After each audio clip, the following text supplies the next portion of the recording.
ठीक है, हम लौट आए। हम चर्चा कर रहे हैं अपने जीवन के लिए परमेश्वर की इच्छा को कैसे जाने। ठीक है, हम चर्चा कर रहे हैं सुंदर और श्यामला कृष्णन से। और मैं चाहता हूं कि आप जरा सुनिए श्यामला से, क्योंकि जो कुछ भी सुंदर ने कहा है उसमें ये कुछ जोड़ना चाहती हैं। हमने सच्चाई के बारे में कहा कि अपनी बाइबल पढ़ते जाएं और कैसे परमेश्वर आपके जीवन की परिस्थिति में आपकी अगुवाई करता है जैसे आप वचन पढ़ते जाते हैं। और श्यामला, आप क्या कहना चाहेंगी? पता है जॉन, आज सुबह इसके बारे में सोच रही थी और मुझे लगा कि हमें इस मानसिकता के साथ आना जरूरी है कि परमेश्वर वास्तव में अपनी इच्छा प्रकट करना चाहते हैं। इब्रानियों की पुस्तक में पौलुस कहता है कि जो परमेश्वर के पास आता है विश्वास करना चाहिए कि वो है और अपने खोजने वालों को प्रतिफल देता है। और फिर यीशु ने कहा, मांगो तो तुम्हें दिया जाएगा, ढूंढो तो तुम पाओगे, खटखटाओ तो तुम्हारे लिए खोला जाएगा। लेकिन आपको पता है आपके पास नहीं है क्योंकि आपने मांगा नहीं है। तो मैं ये समझी कि इससे पहले कि हम विनिर्देशों पर जाएं, हमें ये इस दृष्टिकोण के साथ आना जरूरी है। हमारे पास एक ऐसा ईश्वर है जो अपनी इच्छा प्रकट करना पसंद करता है। वो ऐसा नहीं है जो हमें भूल भलैया के माध्यम से ले जाना चाहता है। तुम पता लगाओ, वो कहता है आओ मुझसे मांगो और मैं उसे तुम्हें प्रकट करूंगा। मुझे लगता है कि हमारे लिए महत्वपूर्ण है कि हम उस विश्वास के दृष्टिकोण के साथ आएं। हम उसे प्राप्त करेंगे, दूसरे शब्दों में उस दिशा में जिसमें वो हमें ले जाना चाहता है। हाल ही में मेरे साथ एक रोचक अनुभव हुआ, क्योंकि सुंदर 2 सप्ताह पहले एक सभा में बात कर रहे थे। जाने से पहले मुझे अगले साल महिलाओं की एक सभा पर बात करने का निमंत्रण मिला। वे चाहते थे कि मैं यशाया 61:3 के विषय पर बात करूं, जिसमें कि परमेश्वर राग दूर करके सुंदर पगड़ी बांधने और हमें धर्म के बांझ वृक्ष बनाने के बारे में बात करता है। मैंने जब पढ़ा तो समझ नहीं पाई। मुझे लगा कि ये उन लोगों से अधिक संबंधित था जिनके साथ दुर्व्यवहार हुआ हो। मेरा यह कहना था, नहीं, ये मेरे लिए नहीं है, शायद कोई और प्रचारक है जो ये समझ सकता है। लेकिन मैंने उस महिला को ईमेल भेजा और कहा, क्या आप मुझे कुछ समय दे सकते हैं? मैं इस बारे में सोचना चाहती हूँ और फिर मैं आपसे बात करूँगी। खैर, मुझे पता नहीं था परमेश्वर ने मेरे लिए क्या रखा था, क्योंकि हम उस सभा में गए। मुझसे महिलाओं के लिए एक चाय बैठक में बात करने के लिए कहा गया था। उन्होंने पहले से सोच रखा था। मैं इसके बारे में कुछ महीने पहले जानती थी। लेकिन जब मैं इसकी तैयारी कर रही थी जॉन, जब मैंने अपने जीवन के बारे में सोचा, मुझे एहसास हुआ कि उसने मेरे जीवन में बिल्कुल यही किया है। मेरे जीवन की परिस्थितियों के माध्यम से उसने उन चीज़ों से सुंदरता पैदा की जिसे कि मैंने राख सोचा था, और मैंने ये कहा कि जिसे मैंने कसौटी समझा अब वो मेरी विरासत बन गई है। इस बात ने मुझे यशाया 61:3 की एक पूरी तरह से अलग तस्वीर दी। जब मैं वापस आ गई तो उस महिला ने मुझे बुलाया, पूछा कि क्या मैंने अपना निर्णय ले लिया, तुम इस बारे में गवाही दे सकती हो और तुम इस बारे में बात कर सकती हो। और तो मैं इस निमंत्रण के लिए हाँ कहने के निर्णय पर पहुंची। लेकिन उनके संप्रभुता में हम परिस्थितियों के बारे में बात कर रहे हैं।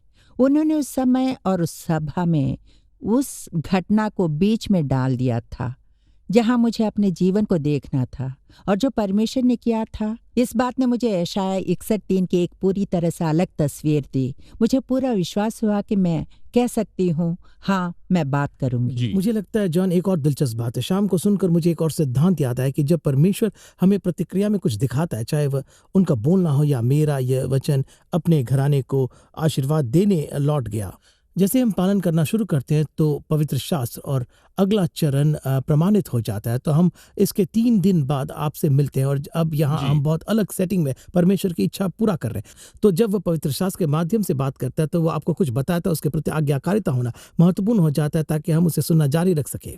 जी, मैं महसूस करता हूँ कि हमें अपने दर्शकों को ये बात बतानी ही चाहिए। वो ये है कि आपके जीवन का ज़्यादातर समय तो शायद बहुत ही पापमय समय रहा है और आप ये कह रहे होंगे कि परमेश्वर ने मेरे लिए कुछ भी भलाई नहीं रखी होगी। अगर आप ऐसा सोच रहे हैं तो सुसमाचार को गलत समझ रहे हैं। 2 सड़क के बारे में सोचिए। एक ऐसे है जो कि आप सोचते हैं ये अच्छे लोगों के लिए है, उस पर थोड़े से गड्ढे हैं और वो जंगल की ओर आगे बढ़ रहा है, ठीक है। और दूसरे मार्ग पर बड़े बड़े गड्ढे और कीचड़ हैं, बड़े गड्ढे हैं कि आप इस मार्ग पर चला नहीं सकते हैं। ठीक है, शायद ये आपका जीवन हो। हर तरह के पाप हैं जो आपको मार्ग से भटका सकते हैं। ठीक है, आप कहते हैं कि क्या मेरे जीवन में परमेश्वर की इच्छा काम करेगी? जरा आप सोचिए, जब आपने यीशु को स्वीकार किया, परमेश्वर ने हमें सारे पापों से शुद्ध किया है। ठीक है, बर्फबारी की कल्पना कीजिए। जब बर्फ गिरकर कुछ इंच मोटी हो जाती है, ये रास्ता जिसमें थोड़े से गड्ढे हैं, ये स्मूथ होते हैं और साफ दिखाई देते हैं, और जिसमें बड़े गड्ढे हैं वो भी भर जाते हैं, वो भी स्मूथ हो जाते हैं, और दोनों के दोनों सुंदर दिखते हैं। अब जब आपने यीशु को स्वीकार किया है तो आप परमेश्वर के लिए सुंदर हैं। आपके पाप मिटा दिए गए हैं। आप उसकी इच्छा को पूरी कर सकते हैं। उसने आपके जीवन के लिए इच्छा रखी है। आप भरोसा रख सकते हैं कि चाहे जो भी भूतकाल हो, वो आपकी अगुवाई करना चाहता है और अगुवाई करेगा। एक और कहानी जो मेरे दिमाग में आया, क्योंकि फिर से आप में से कुछ सोच रहे होंगे, लेकिन मैं आपके जैसा, श्यामला के जैसे परमेश्वर के वचन के इतने अच्छे विद्यार्थी नहीं है। हम ऐसी चीज़ों को समझने में सक्षम नहीं हो सकते। आप जानते हैं, कभी कभी परमेश्वर किसी और के प्रचार के द्वारा उसके वचन के माध्यम से हमसे बात करता है, तो हम सभी बैठकर सुन सकते हैं। मुझे याद है कि 1984 में जब मैं 4 साल से सेवकाई में था, मैं पहली बार भारत वापस आया। मैं उन प्रश्नों के हमले के लिए तैयार नहीं था जो कि मेरे दिमाग में आए थे। जब मैंने गरीबी को फिर से देखा, उन लोगों के जन को देखा जिन्होंने सुसमाचार नहीं सुना था, मैं छोड़ने के लिए तैयार था। मैंने सोचा कि रेक्सडेल में मेरी सेवकाई का कोई उद्देश्य ही नहीं रहा। लेकिन पिछले रविवार को जब मैं वहाँ था, प्रचारक जो वहाँ बात कर रहे थे वह एक अतिथि उपदेशक थे। उन्होंने कहा, आज मैं पूर्णकालिक कार्यकर्ताओं से बात करना चाहता हूँ जो निराश है।